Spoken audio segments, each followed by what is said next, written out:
Hi everyone, I'm a board-certified cardiologist practicing in the US. Today I would like to talk about what is the echocardiogram and why cardiologists order it when we see a patient. So the echocardiogram basically is the ultrasound of your heart. Echo is a fancy name that we call the ultrasound of the heart structure. So what we do it, when we do echocardiogram, a sonographer will put the gel on patient chest wall and use the ultrasound probe to scan the heart. And that will tell us a lot of information about heart structure and functions. So, and why cardiologists order an echocardiogram? It helped me as a cardiologist to learn more about a patient's heart structures and function. For example, the pump function of the left ventricles and the right ventricles. We call the ejection fraction. Basically, it's a pumping function of the heart. In patients who have heart failure, the pump function will be reduced, or we call the weak heart. The second information is about the valve function. I would like to see whether or not patient have any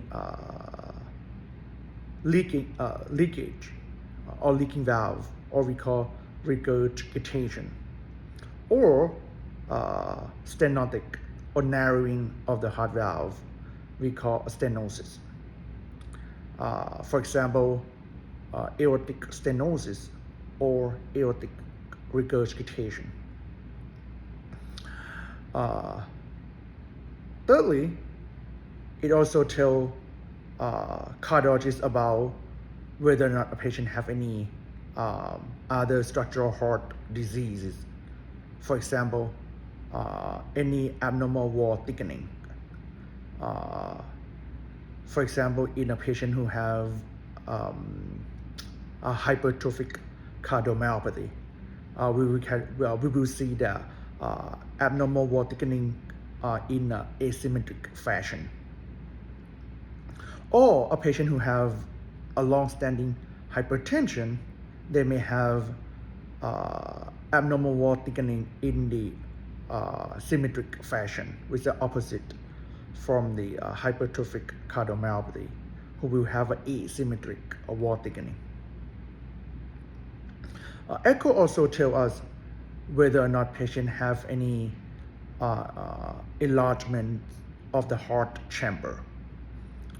For example, people who have a late stage of heart failure, either from the left-sided heart failure or right-sided heart failure, sometimes they may have left ventricle or right ventricle enlargement.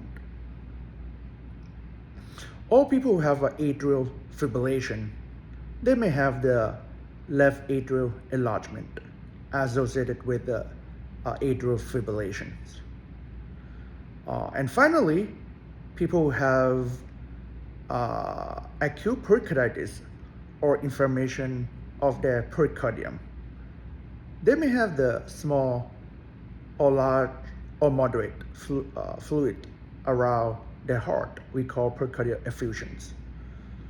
So the echocardiogram is very important tool to tell me as a cardiologist about patient heart structures and functions. Hope you learned something today. Please subscribe to my channel.